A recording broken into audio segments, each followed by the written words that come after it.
Pandemi COVID-19 udah setahun lebih nih. Iya, hampir Hakim. 2 tahun ya. Jalan 2 tahun. Jalan 2 tahun. Tapi ini masih banyak sekali ternyata di samping pemerintah dan juga masyarakat Indonesia ini berusaha keras untuk menghambat dan juga mencegah penularan virusnya. Iya. Ini ternyata kita juga punya tanggung jawab untuk memerangi dan juga mencegah menyebarnya hoax dan juga kabar-kabar yang tidak benar. Jadi ternyata selain virusnya yang berbahaya, berita hoaxnya juga berbahaya gitu ya. Nah, berbahaya. Makanya harus betul-betul dibabat habis. Dibabat habis. Nah, kali ini Hakim dan juga Gilang akan berbagi informasi kepada Tribuner semuanya terkait dengan adanya hoax-hoax yang ada di luar sana ya, terkait adanya hoax di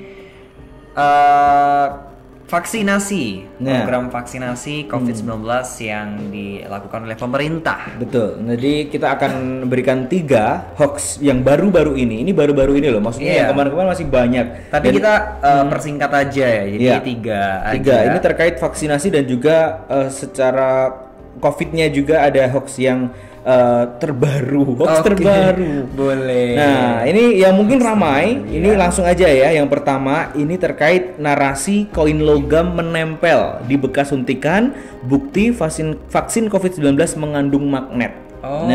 Ini ada narasi demikian tuh. Kita tidak membenarkan ya, tapi ada narasi demikian. Jadi beredar video di media sosial, WhatsApp, Instagram, Facebook itu yang memperlihatkan sebuah uang koin pecahan Rp1.000 terbaru ya, tertempel di lengan seseorang. Nah, uang tersebut diklaim menempel setelah diletakkan persis di area bekas suntikan vaksin COVID-19 dan menyebut vaksin tersebut mengandung magnet. Oh iya. Jadi yang sempat viral kemarin nih dan di situ emang kelihatan sebenarnya ini ya namanya juga hoax ya kan ya. Kita nggak perlu takut dan kita harus memerangi itu. Dan ternyata ada fakta yang lain terkait dengan narasi koin itu tadi, koin logam yang menempel di bekas suntikan. Ternyata juga ada informasi bahwa itu tidak dibenarkan oleh juru bicara vaksinasi COVID-19 dari Kementerian Kesehatan, Dr. Siti Nadia Tarmizi. Dan beliau mengatakan jumlah cairan vaksin yang disuntikan hanya 0,5 cc doang.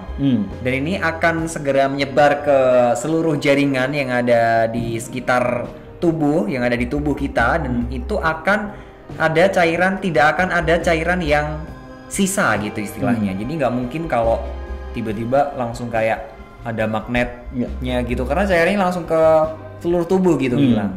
Nah, sementara logam dapat menempel di permukaan kulit yang lembab. Nah, ini biasanya disebabkan oleh keringat. Nah, ini Ibu Nadia ini menyampaikan bahwasanya mungkin saja bisa menempel itu karena memang kulitnya lembab atau mungkin sedikit sudah berkeringat atau dia karena mungkin terlalu ketakutan kali ya mau disuntik gitu ya. Kan habis disuntik ini, Pak. Oh iya, siapa tahu habis itu baru ketakutannya baru habis disuntik gitu loh. Iya, betul. Nah, kalau kita sebagai orang awam nih ya, kalau ngomongin magnet ini kan nggak cuma uang logam ya. Kalau magnet, anggap aja peniti itu juga magnet. Apakah peniti itu juga bisa menempel? Nah, pertanyaannya kan kenapa hanya uang logam? Kalau memang magnet itu kan harusnya semua benda yang menghantarkan magnet itu kan harusnya bisa nempel. Bener.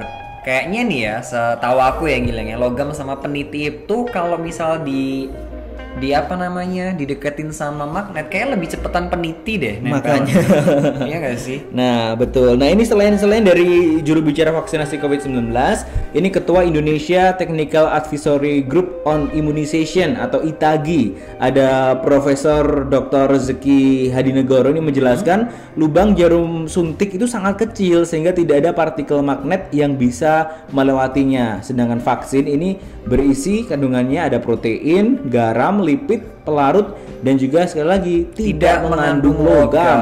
Nah ini informasi hoax yang pertama yang menyebar secara cepat nih di media-media. Tapi ternyata nggak cuma satu itu doang, ada banyak. Dan yang kedua itu ada suntikan vaksin kosong di Indonesia.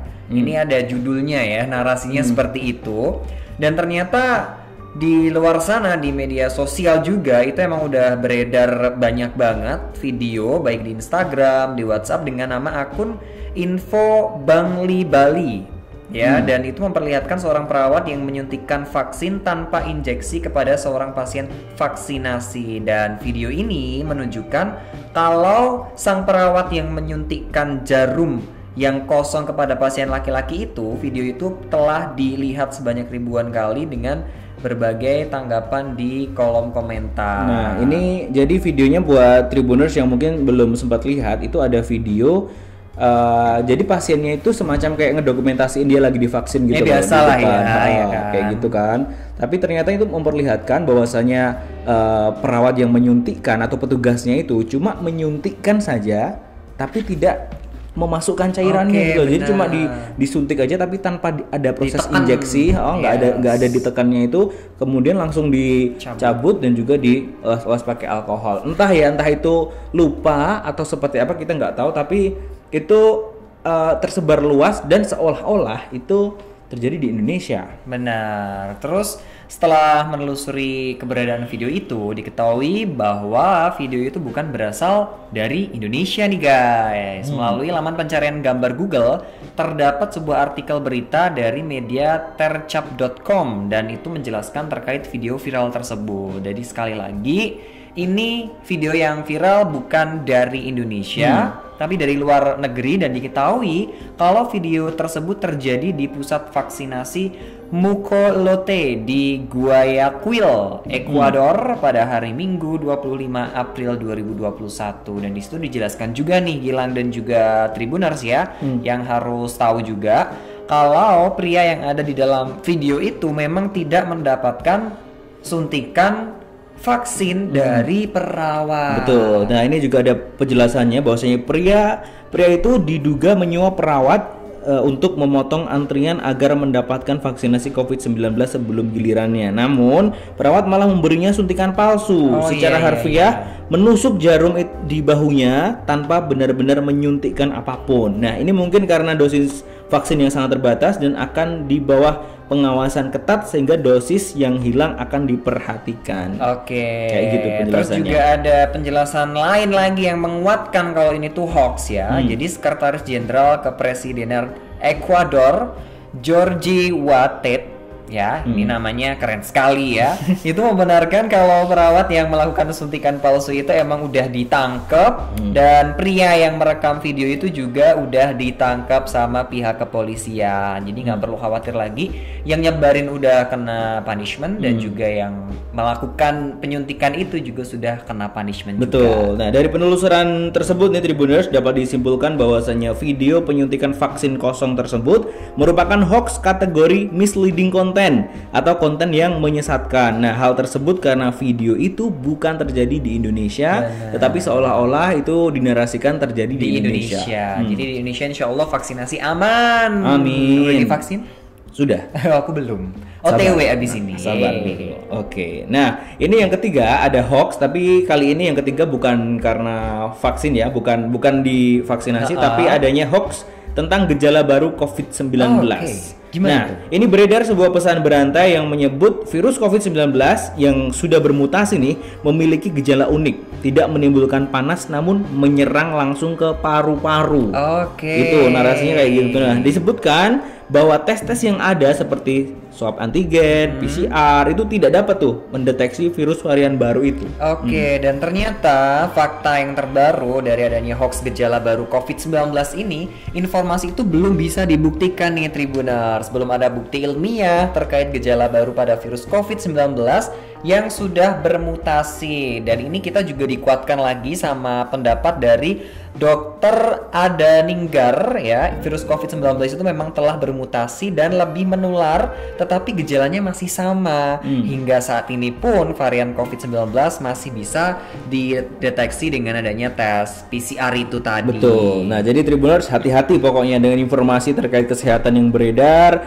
Tidak melalui kanal-kanal resmi ya, apalagi hanya dengan pesan berantai, broadcasting kayak gitu. Betul, ini harus betul-betul diperhatikan. Betul. Dan ini kayaknya informasi yang sangat bermanfaat banget buat Tribuners semuanya, karena kita jarang banget ngebahas soal yang hoax-hoax kayak gini. Kita mau memberitakannya kepada Tribuners semuanya, dan mudah-mudahan enggak kemakan hoaxnya udah tahu tadi informasinya. Emang itu bener-bener hoax. Jadi kita sambung lain waktu dengan informasi-informasi yang lain juga. Betul. Ya Gilang, ya. Nah, untuk tambahan buat Tribuners, beberapa situs yang mungkin bisa diakses nih ya untuk cek hoax itu bisa di Kementerian Kominfo, itu ada kanalnya ya terkait laporan hoax, ataupun juga situs turnbackhoax.id. Oke. Ini untuk cari tahu itu hoax apa enggak ya. Oke, demikian Tribun News Style edisi kali ini. Jangan lupa untuk selalu ikuti Tribun News Podcast. Jangan lupa follow di Spotify dan juga di YouTube tribunnews.com. Oke, aku Gilang. Aku Hakim mau pamit. Bye-bye. Sampai jumpa.